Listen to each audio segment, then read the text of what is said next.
Hello everyone, welcome to the third and final of these pre-E3 videos. We're here to talk about Nintendo and the Legend of Zelda and all things the Big N, which unfortunately is not much aside from the Legend of Zelda. Now they do have a second day at Treehouse Live, which means they'll talk about some Dragon Quest, talk about a bit of Tokyo Mirage Sessions, which I think is kind of pointless because the game comes out literally a week after E3. They'll talk about Monster Hunter Generations, and Pokemon Sun and Moon is going to be on day one along with Zelda. Apparently Pokemon Sun and Moon actually happens before the Zelda stuff does, so we're going to have to sit through Pokemon before we can get to our Zelda, which I think most of you will actually be happy about because you all still love Pokemon, but I'll just sit there and look at that owl and think, maybe I'll play Sun and Moon, because Rowlet is just the cutest fucking thing in the world, but we'll have to see. So maybe let's talk about Pokemon first then. Do we think we'll see some more new reveals of new monsters? Perhaps. I think that that's a possibility. I think there'll definitely be a new trailer. There'll be gameplay. We'll see first gameplay of it, like Unbroken. Maybe see the towns, see some layouts, stuff like that. Maybe they'll introduce something like a stupid new mini-game or some fucking dumb thing, because they always like to add those to Pokemon games and no one cares about them. So that could possibly be shown. I don't expect a lot, to be honest. Like, I think Pokemon Company generally do their own thing. I think the Treehouse are going to get some tidbits from them. You can obviously have this demo to play, but aside from that, I don't expect a big thing. Like, they have their own events, they can do their own announcements, they do it all the time, and they'll continue to do so. I think Nintendo just calling in a favour here, because they don't have anything else at E3, so hey, Pokemon, give me some things, and that's what they're doing. So, we'll learn something. The big thing, though, is The Legend of Zelda. Now, what are we going to find out? They say they're streaming for a whole day, and obviously Pokemon's now cut into that time, but that's a lot of hours of just The Legend of Zelda. What are they showing us? We know that the press have been told that they should set aside between an hour and an hour and a half for this E3 demo. That's kind of ridiculous. I think like most E3 demos are probably 20 minutes tops. Like, there are not many E3 demos that extend out to that length of time. Maybe this is why the whole booth has Zelda in it, because these demos are going to be very, very extensive and in-depth. And it the good thing about it is it seems that Nintendo are exuding a confidence about this game, that they know it's going to be received well, that they know it's going to be great, which is hopeful and wonderful, and I think that that's exciting. But what does it mean they're going to show? Does it mean that it's going to be 3 different sections? Like, maybe one is an outdoor field area where you're running around with a Epona and you're learning about the fucking Matrix jump off the horse thing and using the bow. Maybe one area is in a dungeon and you're exploring and you're doing puzzles and you're figuring stuff out, something early maybe. And maybe another area with a new gameplay element, like, you know, you had the Loftwing from Skyward Sword. That was a big deal that they kind of made something of at E3, I imagine. I think they did. I think there was a Loftwing demo as part of the Skyward Sword area. And I think that there might be something interesting with Epona, with a horse. There could be potentially some other new gameplay gimmick, new thing that... Because Anuma has been saying that there is going to be this new twist on what we traditionally know as open world as part of this Zelda game. And I think they're going to talk about that at E3, and maybe that'll be something that they can show off in its own kind of section to like really focus and hone in on. But then you really have to imagine, how are they going to show this game and how much of a focus are they going to place on the Wii U gamepad? Because if NX doesn't have something like that, then it seems they would have to rework the whole system for this new console. And it's coming out on both, it's going to be this cross-gen title.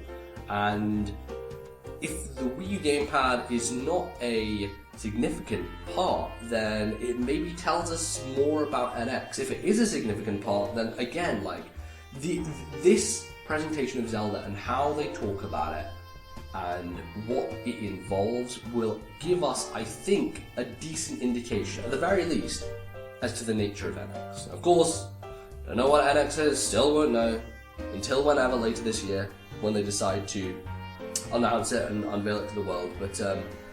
But yeah, there are things to be excited about with Zelda, and I really would like it if my eye stopped being a goofball.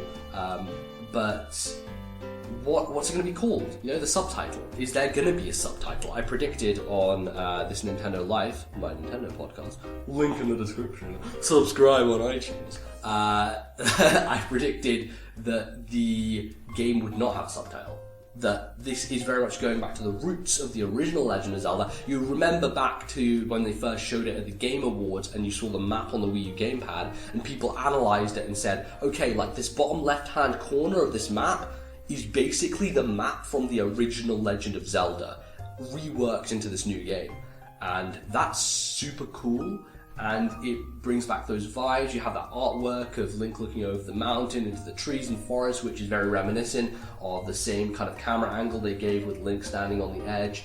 In this new game, it definitely it feels like there's going to be a lot of callbacks to the original Legend of Zelda. And so, going back to the whole thing about the name, there's not going to be a subtitle. I think that it might just be called The Legend of Zelda, and just leave it at that. Leave it at the singular name on its own, and that would be cool, because it's a reboot not only in terms of the mechanics then, but also in terms of what is the face of this series. What is this series going forward going to look like, and how will it change, how will it evolve and move on from the Ocarina of Time mold and become something different and something unique and new.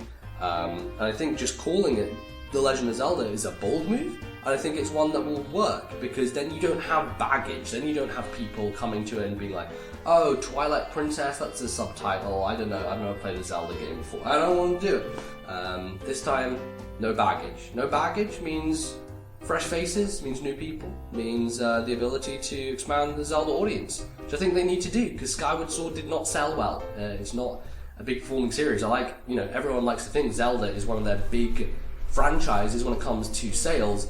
No, like you got stuff like Animal Crossing, stuff like Pokemon, which just dominates and eclipses Zelda in terms of sales. It's actually on the lower end. It's not a Metroid, but it's no Mario, it's no Animal Crossing.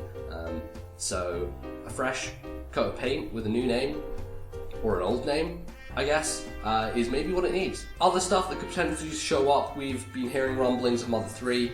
That is a thing that could happen. When would it happen? Probably during the Treehouse, after Pokemon, before Zelda? I don't think it would be a Day 2 Treehouse thing. I think Mother 3 is something they want to get out there and talk about and show off as soon as possible. So I think that is probably a Day 1 thing. Is there going to be any Metro Prime Federation Force? Probably not. I think they want to keep that shit buried. They don't want YouTube videos of Treehouse streams with dislike bombs, because that will happen, and you know it will happen. Will they say the words 3D Mario? Probably not. I think all these things, the problem is they've now opened the gates for people to speculate a bit more, because they're having a second day of Treehouse, and then people are kind of rising their expectations. I'm not doing that. I'm keeping my expectations low, because if they do somehow reveal something weird, then at least I will be excited for it, and I won't be being crushed in my expectations. Because right now my expectations are literally like at the bottom of the ocean. There is nothing that could raise them, which means that anything above that is a bonus, and it's a nice and neat thing to have. So that's the attitude I'm taking, and it's the attitude you should probably take if you don't want to be disappointed. So we'll see. Nintendo, they always bring stuff that I'm curious about. Zelda is the game that I want to see above all else this year. So if nothing else, look, we're getting so much Zelda, like stupid amounts, and that should be exciting, and it is exciting. So we'll see that, and it'll be fun. But that's going to be it for the Nintendo side of things. So go ahead, tell me what you think Nintendo are going to do. Leave it in the comments. You can listen to the podcast for more predictions of Nintendo stuff, which we did recently. And look forward to E3. It's very, very soon. And I hope you guys are excited, because it should be an exciting time.